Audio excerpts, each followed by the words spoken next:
اولاً آپ سب کے خدمت میں میری سلام ہے۔ اللہ تعالیٰ آپ کے کوششوں کاوشوں کو کامیاب کرے۔ جب بھی ہمیں ضرورت پڑی تو میڈیا نے بھرپور ہمارا ساتھ دیا، چاہے وہ ڈرگس کے خلاف، منشیات کے بارے میں، لیکر کے بارے میں، جب بھی میڈیا ہمارے ساتھ رہا۔ اور یقینی طور میں آپ سب لوگوں کے لیے دعائیں کرتا ہوں، اللہ تعالیٰ آپ کو کامیاب کریں اور عوامی خدمت اور جو انسانی خدمت ہے اس میں آپ کو اور کامیابی عطا کریں کہ تاکہ آپ لوگوں کے کام آ جائیں۔ اس وقت یہاں بلانے کا کچھ ایک مقصد ہے اور ایک دو چیزیں ہیں جو آپ سے گزارش کرنی ہے۔ سب سے بنیادی بات یہ ہے کہ آپ دیکھ رہے ہیں کہ کہیں دنوں سے سوشل میڈیا پہ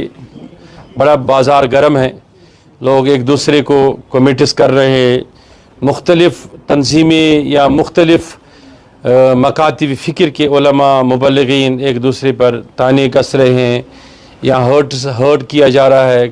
کہیں اہل بیت اطہار کے حوالے سے، کہیں صحابہ کبار کے حوالے سے۔ تو ایک تو یہ ہے، اور دوسرا یہ ہے کہ جو اس وقت آپ نے دیکھا ہے کہ ہم نے کاروان اسلامی ایک ایسی تنظیم ہے جب سے اس نے اپنا وجود بنایا، اللہ کے فضل سے ہم منشیات کے خلاف، لکر کے خلاف، بیرا روی کے خلاف، معاشرے کا ہر چیز ہم نے ٹارگٹ کیا اور سب سے اس میں اتحاد ہوتا ہے۔ تو کچھ لوگوں کو یہ سب چیزیں راس نہیں آتے ہیں، تو وہ جب مقابلہ نہیں کر پاتے ہیں ممبروں سے، مساجدوں سے یا گراؤنڈ میں کھڑا ہو کے، تو سیدھی سی بات ہے وہ آنکھوں میں آنکھیں ڈال کے بات کرنے کی متحمل نہیں ہے،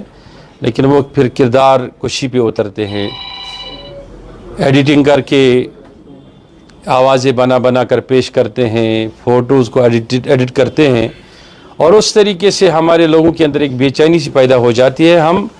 یہ کسی سرکاری مطالبے کے لیے پریس کانفرنس نہیں ہے، آپ کے ذریعے سے صرف لوگوں کو مخاطب کرنا ہے کہ ہم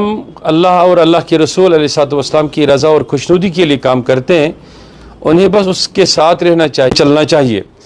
اور جو بھی یہ سب چیزیں کر رہے ہیں کہ پھر کردار کشی پہ اترتے ہیں،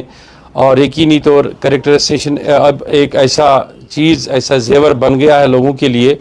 جو ہر کوئی انسان کسی نہ کسی انسان کے گلے میں ڈالنا آسان سمجھتا ہے۔ تو ہم ان لوگوں کو بتانا چاہتے ہیں کہ جو ہمارے مشن کو یا ہمارے کام کو اپنے لیے خوف محسوس کرتے ہیں یا ہماری شہرت کی وجہ سے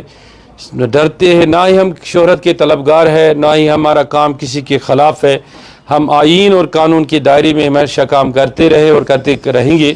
کبھی بھی اس جماعت نے آپ نے دیکھا ہوگا کہ ہم نے انٹرنیشنل کانفرنسوں کو لے کے، جہاں نہ صرف سینٹرل ایشیا سے بلکہ گلف کنٹریز سے، یورپین کنٹریز سے ہم نے علماء کو بلایا، ایک بڑی بڑی ایونٹ منعقد کروائے، چاہے وہ آپ نے دیکھا ہوگا 2011 میں، 10 میں، 12 میں، کنٹینیو مطلب مختلف شہروں میں یا لال چوک میں کتنے ایونٹس ہوئے اور ہم نے اس پر کام کیے۔ اس سے پہلے بھی بہت ساری چیزیں ہوئی کہ خفیہ طریقے سے حملے کیے گئے، یا کچھ لوگ اتنے بھی اتر آئے کہ شراب لابیوں نے یا منشیات جو پھیلانے والے لوگ ہیں انہوں نے حملے کیے، کچھ اپنے لوگ تھے انہوں نے بھی چھوڑا نہیں، انہوں نے بھی جان لیوا کوششیں کیے۔ تو ہم اب بتانا چاہتے ہیں کہ وہ لوگ اس چیز میں شاید کمزور ہو رہے ہیں، اور وہ اب کردار ہی بچتا ہے ان کے لیے، وہ کردار کشی کر کے اتر آتے ہیں مختلف جگہوں سے، مختلف فیک اکاؤنٹس کریٹ کرتے ہیں اور فیک پیجز چلاتے ہیں، ان کے ذریعے سے ایک تھرٹ پوزیشن گراؤنڈ پہ کریٹ کرنے کی کوشش کرتے ہیں تاکہ ہم خوف زدہ ہو جائے، ہم گھروں سے نہ نکل جائے، ہم بات نہ کریں۔ تو یہ دو چیزوں کے لیے میں آپ سے مخاطب ہوں کہ آپ عوام تک یہ بات پہنچائے کہ ہم پہلے سے بھی اتحاد کے خواہاں رہے ہیں، اور بے شک کہ ہم صحابہ اور اہل بیت رضوان اللہ تعالی اجمعین سے محبت کرنے والے لوگ ہیں، اور ہم کبھی بھی کسی بھی صورت میں نہ اہل بیت اطہار کا دامن چھوڑ سکتے ہیں، نہ صحابہ کبار کا دامن چھوڑ سکتے ہیں، اولیاء کا دامن چھوڑ سکتے ہیں، اور ہمیشہ اس کے ساتھ رہیں گے۔ لوگوں کو چاہیے وہ کسی بھی مسلک سے تعلق رکھنے والا ہو، وہ خیال رکھے اپنے مسلک کا، اپنے مسلک پہ چلے اور اس پر عمل کرے، لیکن دوسرے کے مسلک پہ، دوسرے کے عقیدے پہ وہ کیچڑ نہ اچھالے۔ اس طریقے سے معاشرے کے اندر وہ ساری انارکی جو پیدا ہوتی ہے، تو ہم ایک ہی سوسائٹی میں رہ رہے ہیں، ہمارے پڑوسی میں نہ صرف ہم مختلف مکاتب فکر سے مختلف خیالوں سے تعلق رکھنے والے لوگ ہیں، بلکہ مختلف مذاہب سے تعلق رکھنے والے لوگ ہیں۔